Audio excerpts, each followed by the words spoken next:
This week, we're swapping Clifford for a tent as we hike breathtaking coastal vistas, learn about the diverse heritage of human experience on Santa Cruz Island, and spot wildlife found nowhere else on Earth. All in a 3-day visit to Channel Islands National Park.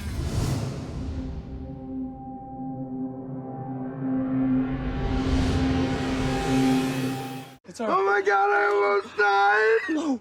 I almost died, that was so scary! We got our first taste of California traffic. It's so much worse in a 24-foot van that's also our home. We made our way up to Ventura, where we parked and got settled in for the night.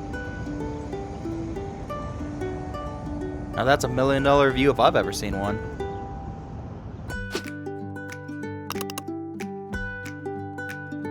After walking around Ventura Harbor Village to stretch our legs, we watched the sunset at the beach and called it an early evening because tomorrow we're taking a boat to Channel Islands. Approximately 20 miles offshore from mainland California, Channel Islands National Park is made up of 5 islands: San Miguel, Santa Rosa, Santa Cruz, Anacapa, and Santa Barbara. Each of the 5 Channel Islands has a unique history. We are going to be visiting Santa Cruz, and we will be camping 2 nights on the island. The islands are only accessible by boat, either on a private boat or through the company Island Packers. Island Packers is a family-run business and has been providing transportation to the Channel Islands for over 50 years. They are the only park concessionaire boats. Weather plays a big role in any trip to Channel Islands. Unfortunately for us, the marine weather forecast for today was not great. And while Island Packers did not flat out cancel the trips for today, they did warn us that it was going to be a very bumpy ride over. A lot of people in groups scheduled for our boat decided to cancel, but due to an upcoming flight that Joey has, it was now or never for us. Looks like we're gonna be the only ones camping.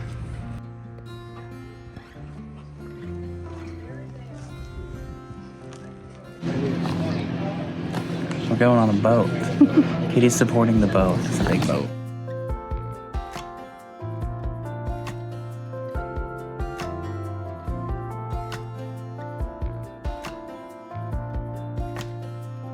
Just before boarding, we bought some motion sickness pills from the gift shop and decided last minute on the boat to take the recommended dose.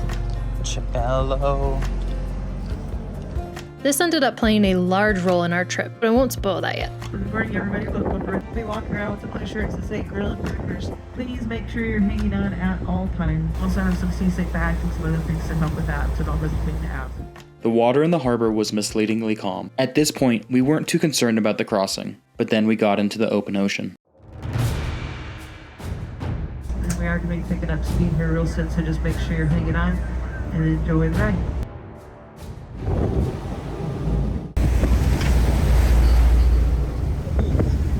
Also, guys, if you're on the front of the boat, we're going to ask that you guys move back. It's starting to get more rough out here. Where we go? Keep everybody safe. Also, if you can, just limit your movement around the boat. While we're getting thrown around on the boat, let me tell you about the transport to the islands. Fares and schedules vary by island. For Santa Cruz, the one-way fare for an adult is $33. The one-way camper fare is $44. Waiting for a drop.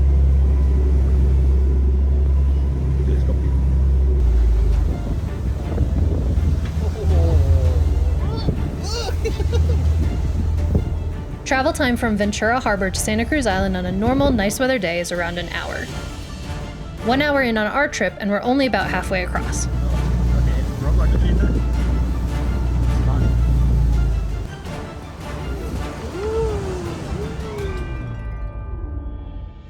Eventually the clouds cleared and we got our first look of Santa Cruz Island off in the distance.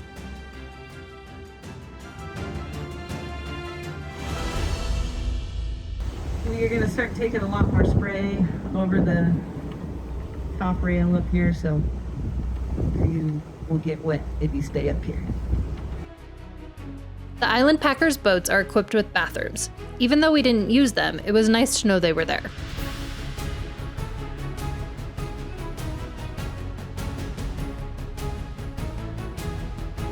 After 2 hours on the boat, the pier was a welcoming sight.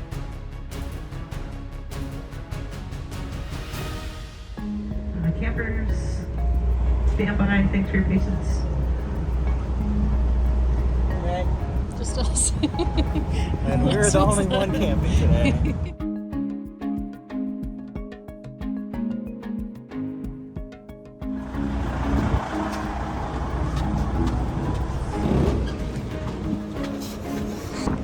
Thank you. Thank you very much. Yep. There it is. First thing I'd like to talk about is protecting the park.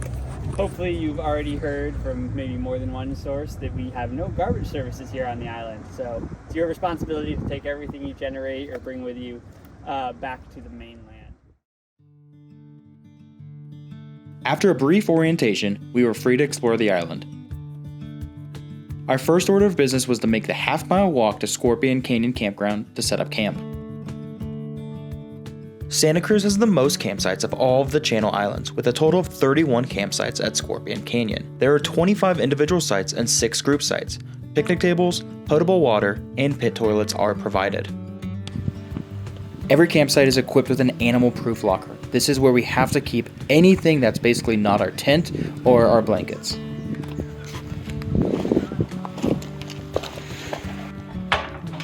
It has an animal-proof latch,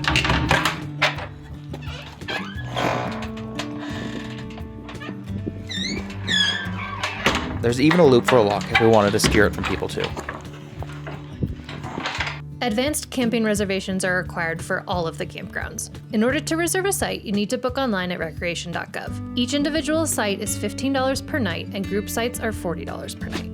Unique to Channel Islands, you need to have both a boat reservation and a campground reservation. There's a chance that campsites might be available, but boat trips are full, or vice versa, so be sure to check both websites before making any reservations. Visitors to the Channel Islands are advised to bring supplies for an extra day in case the boats aren't able to pick up campers due to sea conditions. We went a little crazy at REI and packed enough food to eat comfortably for like a week. Damn, that water looks clean.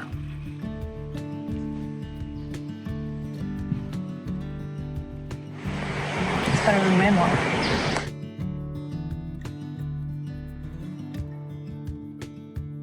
In preparation for this trip, we had to get a JetBoil because I realized the one that I had was for my freshman year in high school, which is the better part of 20 years ago. So didn't know if it actually worked. So now it's time to upgrade the camping bag with a JetBoil. And I'm really excited because if you don't know much about JetBoils, this can boil water from zero to boiling in just about 2.5 minutes, which is fantastic.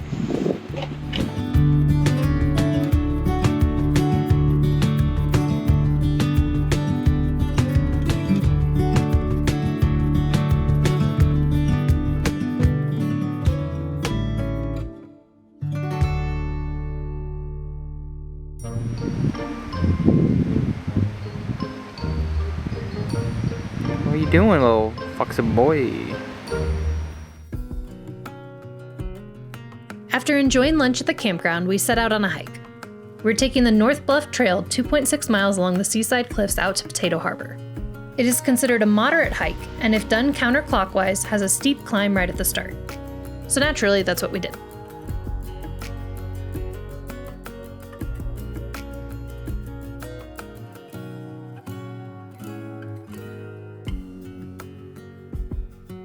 Santa Cruz Island is the largest of all of the Channel Islands, at over 24 miles long and 6 miles at its widest. It's divided into 2 parts. 76% of the island is property of the Nature Conservancy, while the remaining 24% on the east side belongs to the National Park Service. NPS visitors are not allowed to go beyond the national park boundary into the Nature Conservancy property. That portion of the island has its own landing permit requirements and are only issued to private non-commercial sailings. Santa Cruz has the greatest number of plant and animal species of all Channel Islands, with more than 1,000 different species inhabiting the island, 12 of which are found nowhere else on the Earth, including this little guy, the island fox, which we'll talk more about later.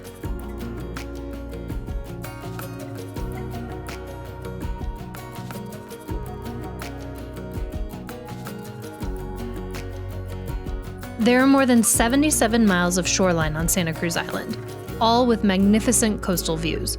On clear days in the right time of year, you can whale watch from lookout points along the trails.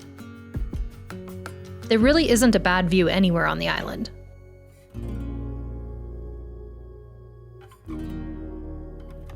While the skies may have been blue on our hike, the wind was absolutely intense.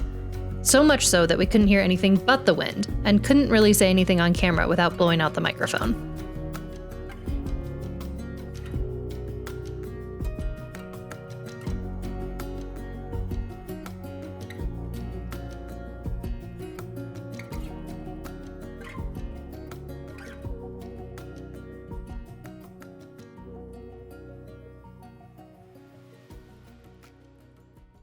Hi. We're on a hike. This is the first time that we haven't had the wind blowing in our ears for 2 miles. It's quiet.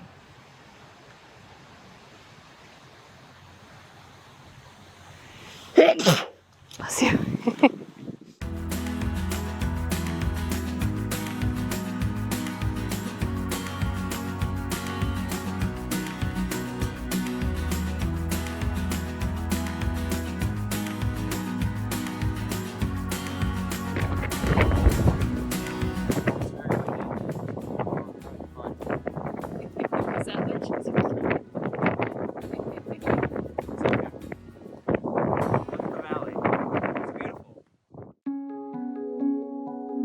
The views of Potato Harbor were worth the trek out, even with the wind and my allergies going crazy.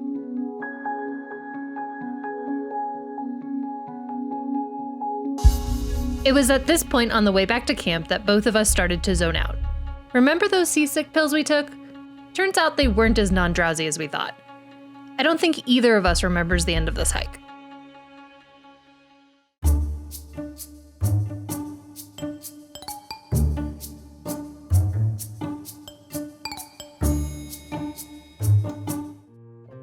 It's 5 o'clock and there's no one here. It's like us and a few other campers, but it's us right now. It's so peaceful and beautiful. It's probably one of the best experiences I've ever had in a national park.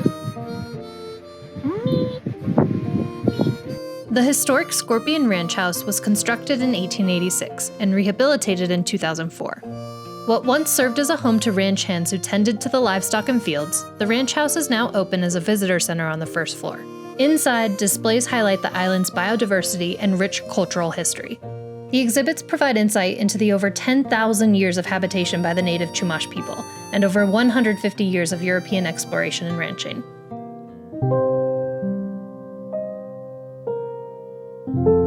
At this point, we were fighting the fatigue and losing, so we walked back to camp planning to have a chill night.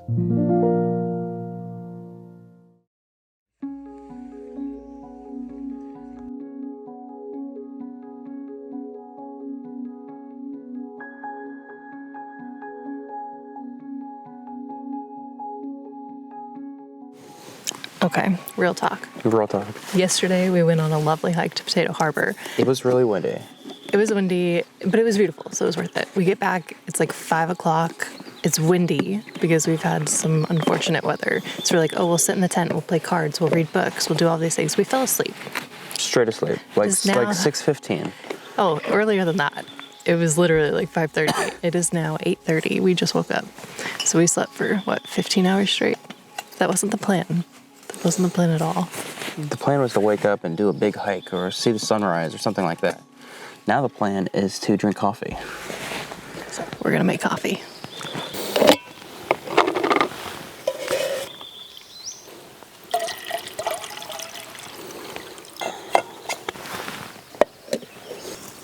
One thing that I really appreciate about Channel Islands, which we haven't seen so much at other parks, although I remember seeing it at one, is they repeatedly acknowledge that it's the home of the native people, the Chumash people. I'm not sure if I'm pronouncing that, but it's the first sentence in this Junior Ranger book. It's the first thing that the guide said when we pulled onto the island to give orientation. Yeah. And they just really acknowledge that this is like native land for people who were here before us Americans and before it became a national park. I appreciate that. I appreciate coffee.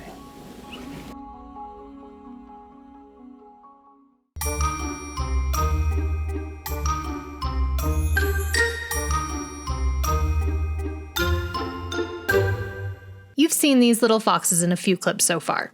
It's fairly common to see the Santa Cruz Island foxes along the trails and at the campground. The island fox only lives on 6 of the 8 Channel Islands, and they are found nowhere else on Earth. Each island population is recognized as a separate and unique subspecies. In the late 90s, the fox population plummeted to less than 100 total foxes. The golden eagle moved in from the mainland to prey on island foxes, wiping out 95% of the fox population in less than a decade. The island's native bald eagles, which prey on fish rather than foxes, had been wiped out nearly 5 decades prior, leaving the golden eagles free to devastate the fox population. The NPS, along with the Nature Conservancy, U.S. Fish and Wildlife Service, and the Department of Fish and Game, began an island fox recovery program in an attempt to save them. This included captive breeding and reintroduction of foxes, removal of the resident golden eagles, reestablishment of bald eagles, and removal of other non-native animals. This coordinated effort was able to reverse the certain extinction of the island fox, and today, the population has recovered within the park. The fox program was one of the fastest and most successful endangered species recovery programs in the country. Nowadays, visitors can see these adorable animals wandering the island.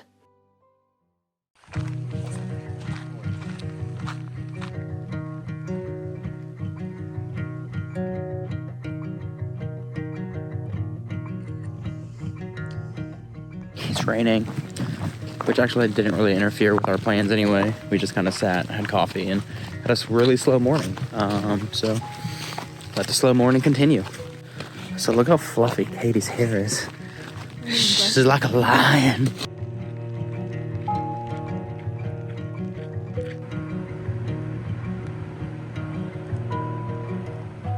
This is probably one of the best experiences we've ever had. I don't know about Katie, but for me, one of the coolest experiences I've ever had. We are one of only a few people on this island right now. The ferries haven't started arriving yet, so you're only here if you camped overnight. And it's wild because we basically have this entire island to ourselves. We've seen 3 people since we've been up for 3 hours right now. And it's fantastic, and it's a really cool feeling to walk around and just have nature and us. Nature.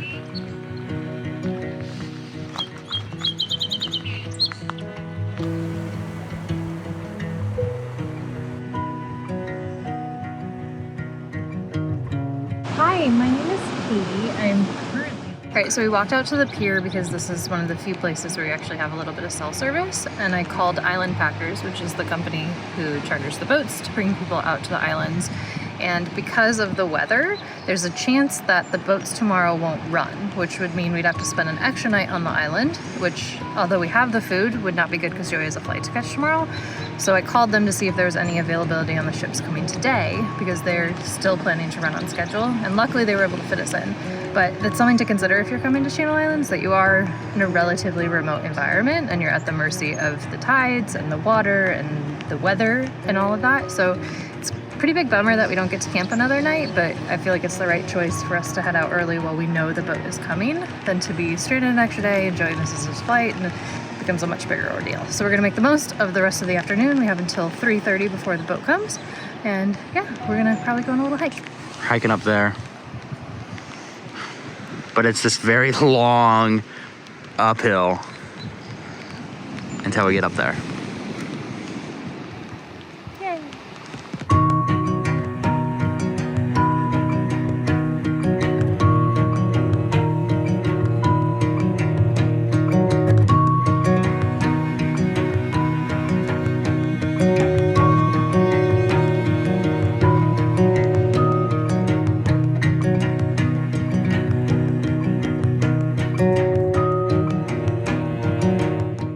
Now that we decided that we're not going to stay the extra night because we don't want to deal with the weather coming in tomorrow and potentially missing our boat, our time for hiking is much shorter than we thought. So instead of going all the way to Smuggler's Cove, which is like 7.5 mile hike, we're going up to Delphine's Grove, which is like 1.5 miles. Unfortunately, that 1.5 miles is basically all uphill.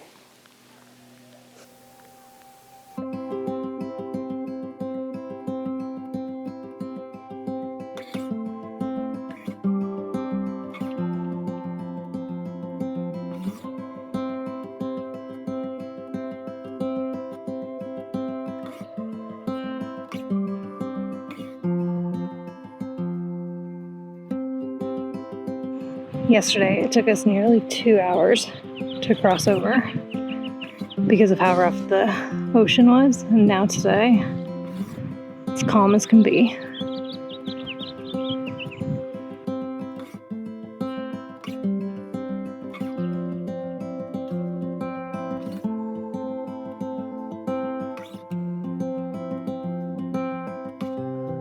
If you look off in the distance, that's Anacapa Island.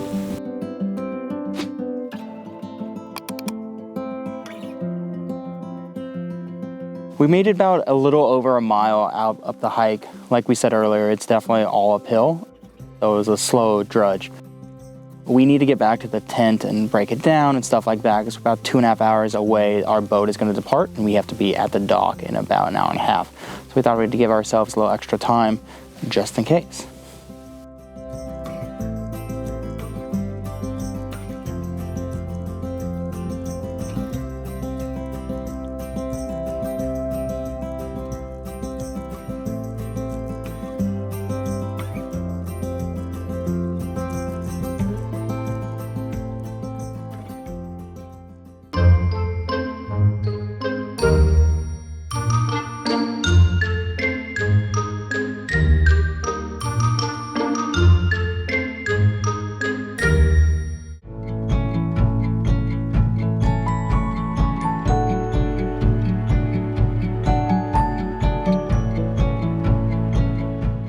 There are no trash cans or dumpsters or any sort of trash receptacles on the island. You are required whatever you pack in to pack out. So this is our trash of the last 2 days. We're going to be taking it back to the mainland to dispose of it, but not even in the restrooms or any of the public facilities throughout this particular island. No trash cans whatsoever. So what you bring, you take it.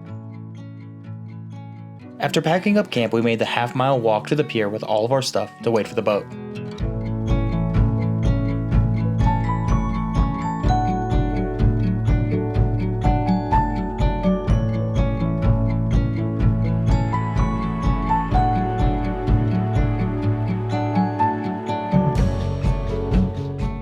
Joey's going to go jump in the water.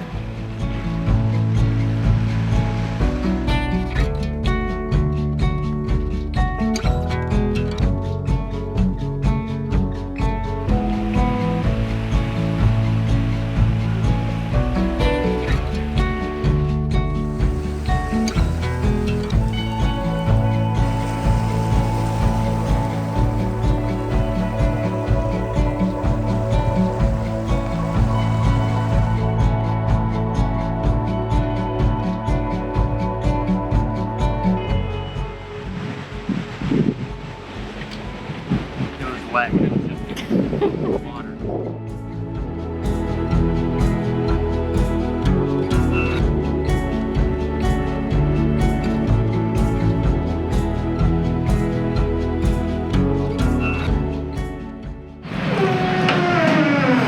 That's where they keep the dinosaurs.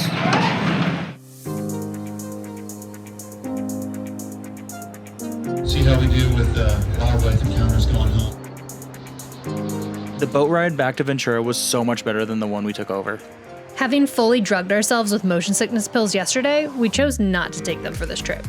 Fortunately, the water was calm, and the boat captain even stopped a few times so we could see whales and dolphins. Looks like an oversized dolphin. Same.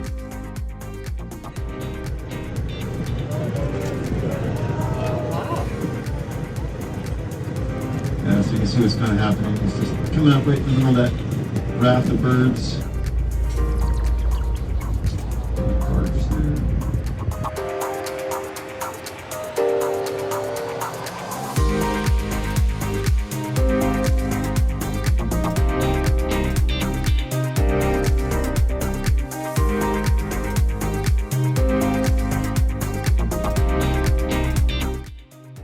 Back at the harbor, we collected all of our camping stuff and dropped it off the van. Then we went out to the fanciest restaurant in the harbor village to celebrate Joey's birthday.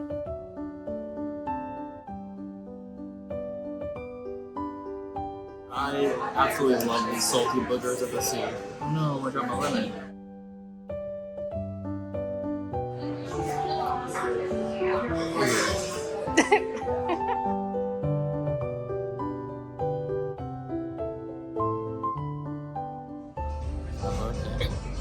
Happy birthday to you. And water. Happy birthday to you.